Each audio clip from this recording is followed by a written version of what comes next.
Qadir daripada kajian kita adalah kitab Ihya Ulumuddin, ditulis oleh Al-Imam Al-Ghazali, ulama besar Ahlus Sunnah wal Jamaah yang lahir di tahun 450 Hijriah, wafat 505 Hijriah.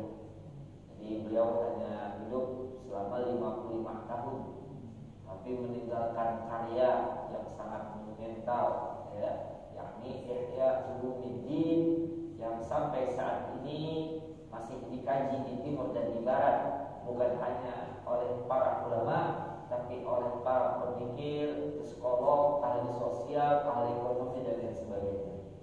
Jadi ini kitab sangat luar biasa, Ihya Ulumuddin. Dan alhamdulillah ulama dari Syam, Damaskus, Syekh Anas dan lain sebagainya ada mentahqiq kitab Ihya Ulumuddin ini sampai 10 jilid. Jadi dikatakan kalau dalam Ihya itu hadisnya la aslalahu, tidak punya dasar, beliau cari tiap hadis yang ada disebut di dalam Ihya Ulumuddin itu dicari di mana Al-Imam Al-Ghazali yakni memiliki satu dasar dalam pengambilan hadisnya. Ini yang disebut dengan metode takhrij, ya, takhrijul hadis. Jadi ketahuan, oh ini hadis ada dalam kitab anu dan seterusnya. Karena memang banyak sekali yakni orang-orang yang tak paham, yang belum sampai ilmunya, sudah mencaci maki ulama-ulama besar semacam yakni Al-Imam Al-Ghazali. Nah, hadirin, kita mulai. Ibadah puasa ini ada punya jaminan. Bila mana dilakukan oleh seorang hamba ibadah puasa tersebut, ya, yakni puasa di bulan suci Ramadan, dan tentunya dapat ditambah dengan puasa sunnah di luar Ramadan. Allah Subhanahu wa taala berfirman, "Ya ayyuhalladzina amanu kutiba 'alaikumus syiyamu kama kutiba 'alal ladzina min qablikum la'allakum tattaqun." La'allakum tattaqun. Janji Allah. Jadi la'alla bukan moga-moga. Jadi enggak begitu maknanya kalau Allah berjanji. Jadi makna la'allakum tattaqun, pasti kalian bertakwa. Bila mana ibadah puasa betul-betul dilakukan. Kenapa? Karena memang ibadah puasa ini di dalam satu hadis Nabi bersabda, likulli syai'in babun wa babul ibadah as-shaum. Bagi tiap sesuatu ada punya pintu. Pintunya ibadah adalah puasa. Kenapa disebut puasa sebagai pintu ibadah? Karena hadirin, puasa ini dalam satu hadis, ya, riwayat Imam Ahmad, Imam At-Tirmidzi, dinilai hasan oleh Imam At-Tirmidzi, yakni beliau Nabi sallallahu alaihi wasallam bersabda, as-shaum nisfus sabr. Puasa itu setengahnya sabar. Dalam hadis lain, as-sabru nisful iman. Sabar itu setengahnya iman. Jadi dari puasa ke iman seperempat. Ya. Jadi as-shaum nisfus sabr. As-sabru nisful iman. Puasa setengahnya sabar, sabar setengahnya iman. Karena hadirin, di mana di dalam ibadah puasa tentu untuk mencapai derajat la'allakum tattaqun di sini bukan hanya yang kita tinggalkan adalah makan dan minum. Ya, bukan sekedar makan dan minum. Kenapa demikian? Kalau sekedar makan dan minum itu puasanya orang umum. Ya, di mana pengaruhnya ya hanya sekedar menahan lapar dan menahan haus saja. Jika demikian, tapi puasa yang dianjurkan, yang diperintahkan jauh lebih dari itu, hadirin. Ya, di mana yakni dalam ibadah puasa di sini terdapat apa yang disebut dengan pengendalian hawa nafsu. Pengendalian hawa nafsu. Memang makan dan minum ini adalah yang paling sering kita sebut besertanya tentang nafsu, diparalelkan. Kalau kita nggak mau makan, apa kita bilang? Saya belum nafsu makan. Nah, ya, belum nafsu makan. Nah, jadi yakni sebagai dasar fikih menahan lapar, menahan haus, menahan yakni syahwat dari hubungan suami istri, ini menjadi dasar hukum fikih. Ya, hukum fikih. Tapi yang dikehendaki oleh syariat hadirin tidak hanya menahan lapar, menahan haus, tapi menahan diri dari segala hal yang dimurkai Allah, yang bertentangan dengan syariat, untuk diganti dengan amalan-amalan saleh, amalan-amalan yang akan mendatangkan ridha Allah Subhanahu wa ta'ala. Jadi dijaga pula, ditahan pula keinginan telinga dalam mendengarkan sesuatu. Kita betul-betul pilih apa yang kita dengar.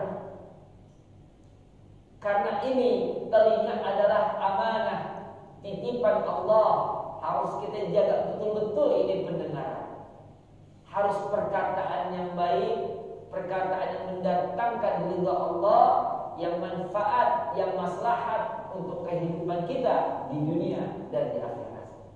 Maka yang kita dengar untuk pendengaran di sini hadirin, yang disebut dengan ghibah, jauhi. Apalagi fitnah. Karena ghibah itu sendiri kata Nabi, al-mughtab wal mustami' syarikani fil ithmi. Orang yang ghibah dan yang mendengarkan bersekutu dalam dosa. Jadi sama-sama dosa. Jadi kalau kita lagi puasa ini ada orang teman datang, ya, waktu 30 menit pertama ngomongin ilmu, 30 menit ke depan habis bahan. Ente tahu pulang nggak? Pulang. Ini nggak tahu. Sekarang dia, aduh, ente belum tahu. Kadang-kadang ini ya, untuk yakni menarik perhatian, seperti demikianlah. Itu kalau kita, aduh, saya mau pulang dulu nih, ada urusan. Nah, kalau kita nggak dengerin kan dia nggak bakal ngomong. Kenapa dia ghibah? Karena kita dengerin. Kemudian lisan pun demikian. Ini lisan hadirin, ya, disebutkan, yakni dalam Al-Quran, ma yalfidhu min qawlin illa ladaihi raqibun atid. Tidaklah dari suatu perkataan yang dilafazkan, yang diucapkan, melainkan di sisinya ada raqib dan atid. Ini perkataan, ini lidah tak berulang, artinya bentuknya kecil, bahayanya besar. Ini yang disebut dengan lidah. Kita biasa ini ngomong yang bagus-bagus saja, ya. Maka oleh sebab itu sibukkan dengan aktivitas amalan saleh, baca Al-Quran, zikir dan lain sebagainya. Kalau di luar baca Al-Quran dan zikir, ya ucapkan kebaikan-kebaikan, ya, yang membuat yakni kita memperoleh ridha Allah Subhanahu wa ta'ala. Nah, mata demikian. Dalam satu hadis, an-nazra sahmun masmumun min sihani iblis laknatullah alaihi.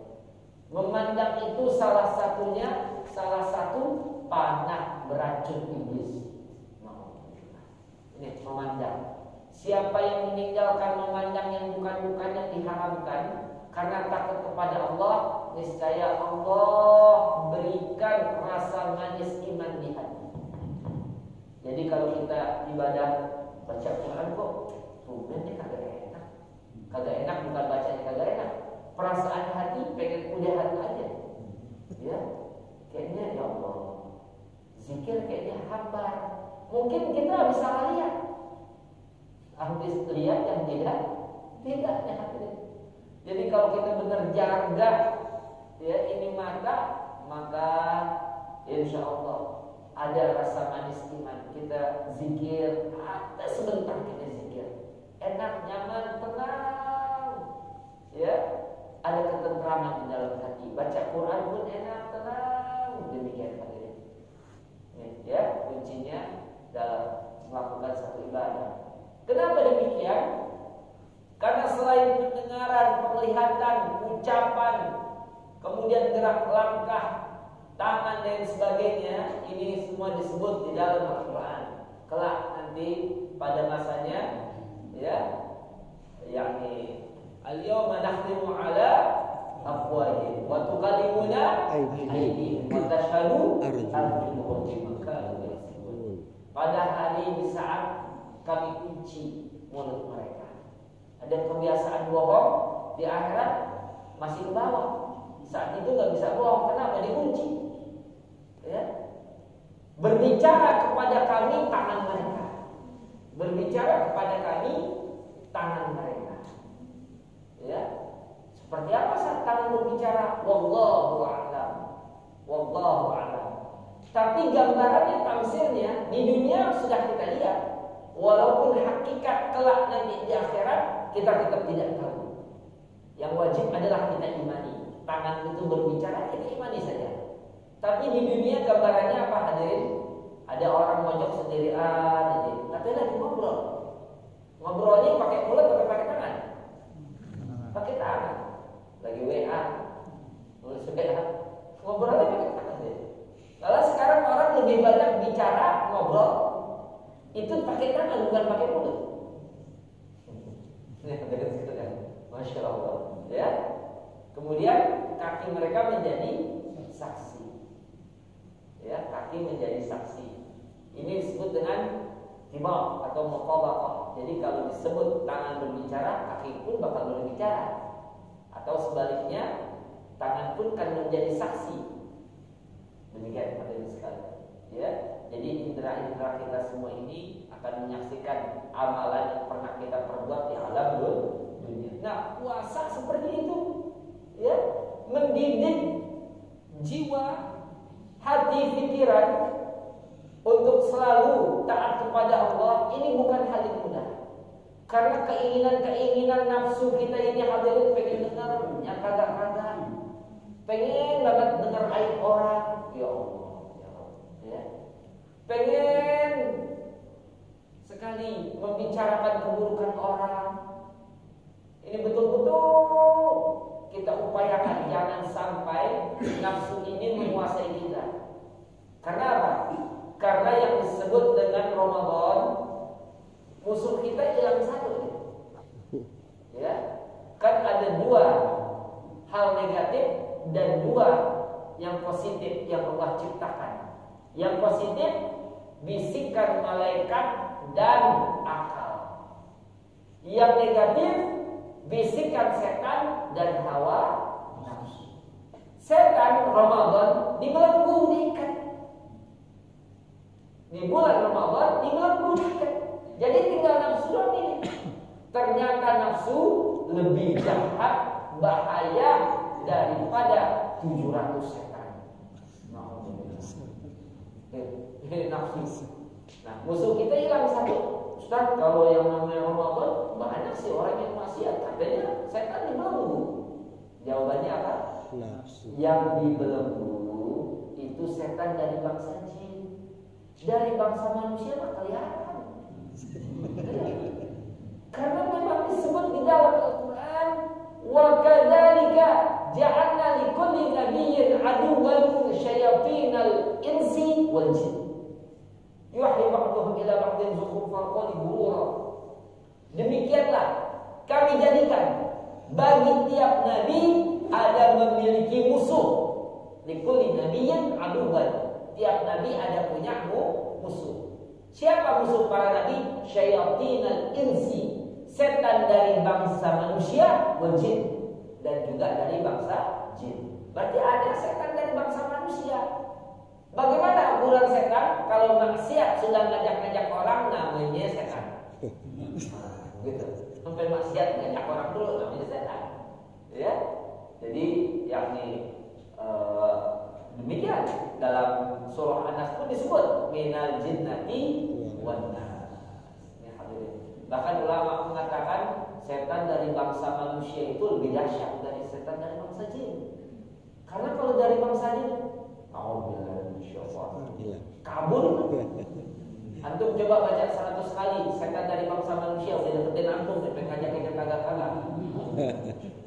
Kabur gitu? Enggak kabur. Dahsyat berarti setan dari bangsa manusia ini. Ya.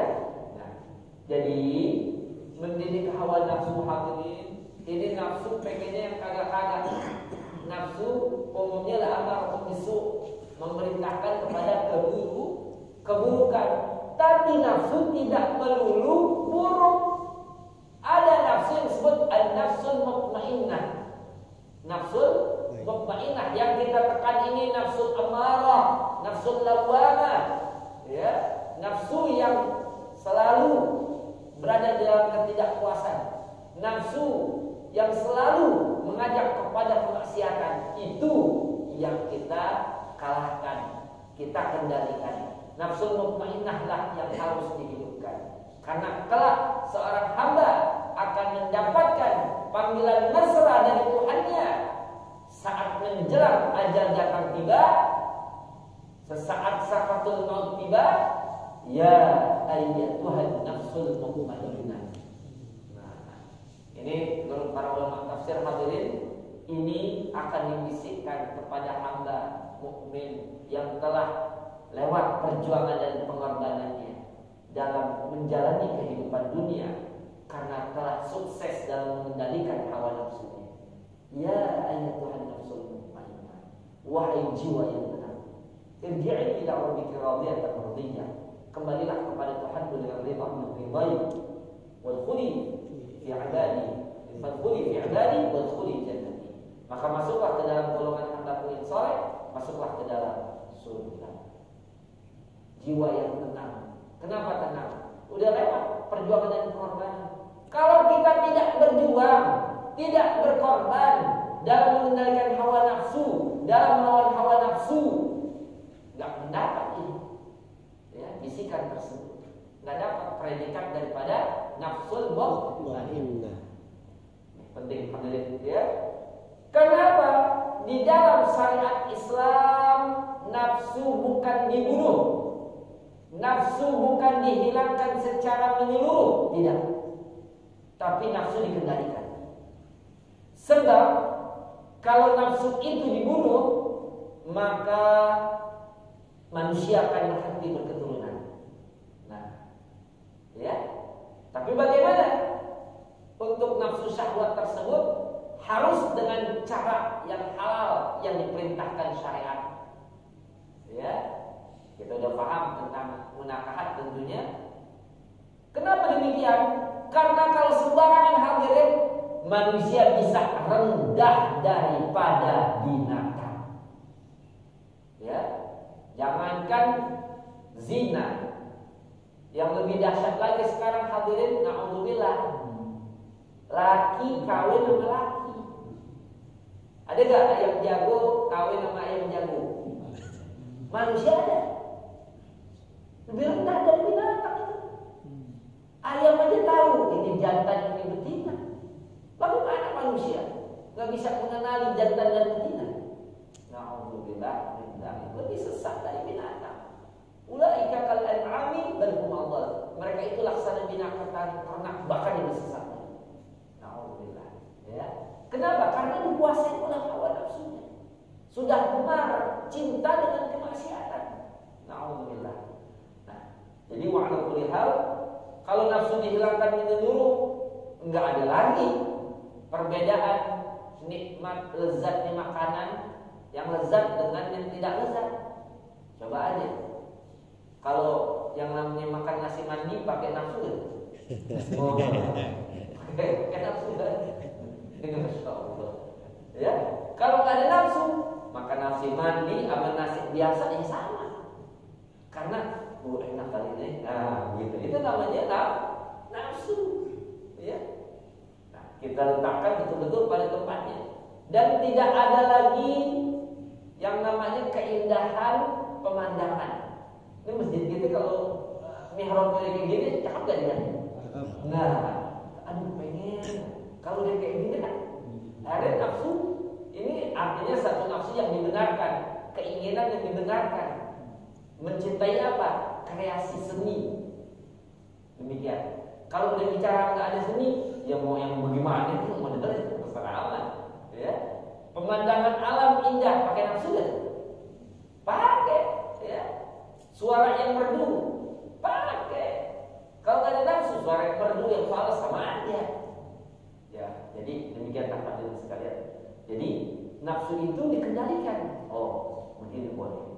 Ya, kita menikmati yakni keinginan kita, tapi dalam koridor yang tetap dihalalkan, dibenarkan oleh syariat Islam. Ya, jangan sampai ini nafsu keluar dari realnya. Kenapa demikian? Karena kalau seseorang sudah mengikuti hawa nafsunya tanpa ada satu ikatan lagi hadirin, dimanapun si nafsu itu mengajak diikutinya pula. Padahal akal ini adalah satu potensi yang Allah ciptakan dalam diri kita untuk memikirkan yang ini benar gak? Ini kalau saya ikuti nafsu seperti ini kira-kira bagaimana? Demikian. Ini penting. Kenapa demikian? Karena di dalam surah Al-Jaziyah ayat ke-23 Allah Subhanahu wa taala berfirman, "Afara'aita man ittakhadha ilahahu hawa wa adallahu Allahu 'ala 'ilm wa adallahu ala 'ilm wa ja'ala wa khatama 'ala sam'ihi wa qalbihi wa ja'ala 'ala basarihi ghishawa faman yahdihi min ba'dillah afala tadhakkarun." Afara'aita man ittakhadha ilahahu hawa, maka pernahkah engkau melihat orang yang menjadikan hawa nafsunya sebagai sesembahan? Maksudnya hadirin, contoh di dalam Ihya Ulumuddin ini ada diceritakan. Al-Imam Al-Ghazali mengatakan, "Man ta'ammala arafa, fa inna 'abidas sanam laysa ya'budu sanam, wa inna ma ya'budu hawahu." Siapa yang merenung, dia bakal paham. Penyembah berhala, mereka tidak menyembah berhala. Yang mereka sembah adalah hawa nafsunya. Kok begitu Ustaz? Iya. Sebab para penyembah berhala, Abu Lahab, Abu Jahal, Al-Walid bin Al-Mughirah, ini tokoh-tokoh daripada orang musyrik. Dia ini bukan gak punya akal, ngerti, pintar, tapi dikuasai oleh hawa nafsu. Mereka tahu, mereka paham, itu berhala, itu patung-patung yang disembah tidak mendatangkan manfaat, tidak menolak mudarat. Tahu mereka, bukan tidak tahu. Tapi kenapa disembah? Karena nafsu telah menguasai jiwa mereka. Sudah mencintai kemaksiatan, tidak ingin mengikuti agama Islam, yang mengancam siapapun yang melakukan kemaksiatan, kedurhakaan, kehinaan, maka kelak di negeri akhirat nanti akan diperhitungkan oleh Allah Subhanahu wa taala. Ya, karena udah asyik dengan kemaksiatan, maka kebenaran itu sendiri dimusuhi, dijauhi. Na'udzubillah. Ya, jadi para penyembah berhala bukan tidak tahu bahwa apa yang disembah itu tidak mendatangkan manfaat, tahu, tapi sudah terkuasai oleh hawa nafsu. Maka Allah berfirman, wa adallallahu ala ilm, dan Allah biarkan mereka sesat sesuai dengan ilmu Allah. Wa khatama ala sam'ihi wa qalbihi, Allah kunci mati pendengaran dan hatinya. Wa ja'ala ala basarihi ghishawa, Allah jadikan penutup pada penglihatannya. Faman yahdihi min ba'dillah, maka siapakah yang dapat memberikannya petunjuk? Siapakah yang dapat memberikannya hidayah setelah Allah biarkan mereka sesat? Nah, kalau orang yang seperti ini, kita bawakan ulama besar, yang hebat, yang luar biasa, wali sekalipun, beri nasihat, nggak bergeming mereka dari hawa nafsu. Kenapa? Abu Lahab, Abu Jahal yang dakwahin siapa? Nabi Muhammad Sallallahu Alaihi Wasallam. Itu Nabi Muhammad yang dakwahin, nggak mempan beriman yang lain. Nah, inilah hadirin sekalian, ya. Afala tadzakkarun, maka tidakkah kalian mengambil pelajaran? Ya, jadi ada satu ungkapan orang di barat, mereka mengatakan al-may'un enemy, diriku adalah musuh terbesar aku. Enggak ada pertentangannya dengan syariat Islam. Benar. Sebenarnya musuh kita tuh yang dasar bukan setan. Setan itu di luar kita. Tapi yang dasar adalah nafsu, karena nafsu itu berada dalam jiwa kita. Luar biasa ini. Nafsu itu berada dalam jiwa kita. Setan bisa masuk ke jiwa, perantaraannya adalah nafsu. Wasilahnya adalah nafsu. Sarananya adalah nafsu. Kalau nafsu sudah kukuh kuat, nah gampanglah setan untuk masuk. Subhanallah. Ya hadirin sekalian. Ya, kalau setan sudah masuk, luar biasa. Nafsu kuat, na'udzubillah. Maka akal sudah dibuang jauh-jauh. Ya, manusia ini udah laksana binatang, na'udzubillah. Ya, sudah tidak kenal lagi halal dan haram dan lain sebagainya. Nah, oleh sebab itu hadirin sekalian, maka minimal di bulan Ramadan ini makan dan minum. Dan seterusnya kita jaga mata, telinga, mulut, hati, pikiran, semuanya kita jaga. Kalau ada pikiran yang kagak-kagak hilangkan. Ya Allah, lagi puasa aku mikirin yang gitu. Ya, hati keinginan yang bukan-bukan, yang diharapkan, hilang. Ini kalau udah terbiasa, sebulan kita gini hadirin di luar Ramadan, insya Allah mendapat predikat di sisi Allah, la'allakum tattaqun. Inilah hadirin sekalian, ya. Jadi wa'ala kulli hal, di mana lebihnya kita, capeknya kita, beratnya kita dalam menghadapi hawa nafsu, ini tentu ada yang disebut dengan dasar kesabaran. Yang namanya menghadapi nafsu kan kita mesti sabar. Kayak seperti bangi buat sahur. Ya Allah, berat banget udah nggak usah sahur dah. Nafsu kepengen tidur kan namanya. Nafsu kepengen tidur. Tapi kalau kita lawan bangun, sholat tahajud, sahur. Kenapa? Kalau kita remehkan sahur, berarti kita meremehkan sunnah.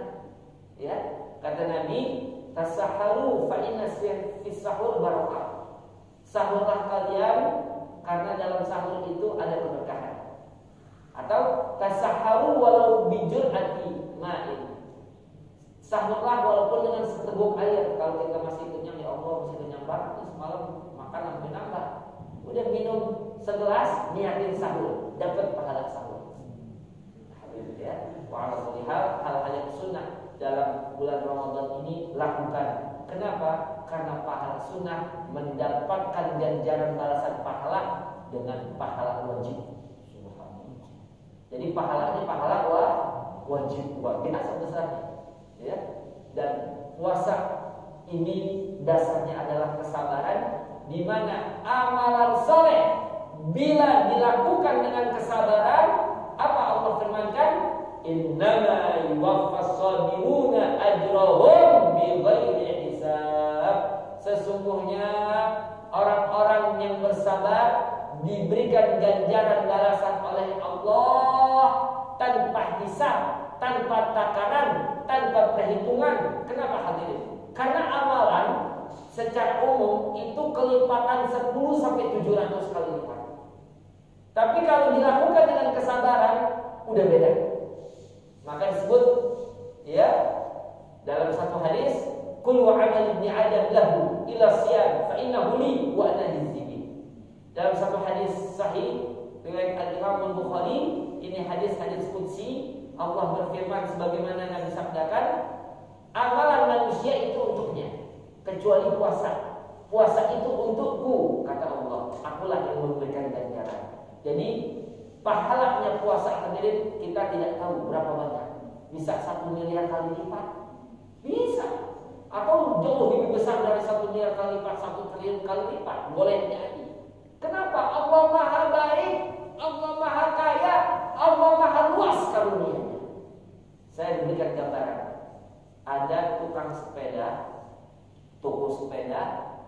jual sepeda 1 juta harganya. Tapi bonusnya dapat hadiah rumah yang 1 miliar. Baik banget ya tukang sepeda. Baik sekali. Allah jauh lebih baik dari tukang sepeda tadi.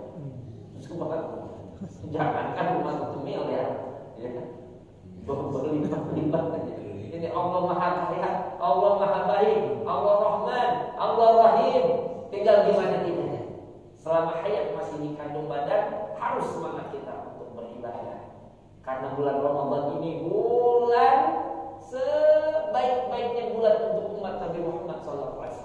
Sebagaimana Nabi sabdakan, "Idza dakhala syahr Ramadan, futihat abwabul jannah, wa ghulqat abwabun nar, wa suffidat asyayatin, wa nada munadin ya baghiyal khair, halumma, wa ya baghiyasy syarr, uqsur." Apabila telah masuk bulan Ramadan, maka dibuka pintu-pintu surga. Bukan pintu surga dong hadirin, sampai dibuka yakni segala macam keberkahan.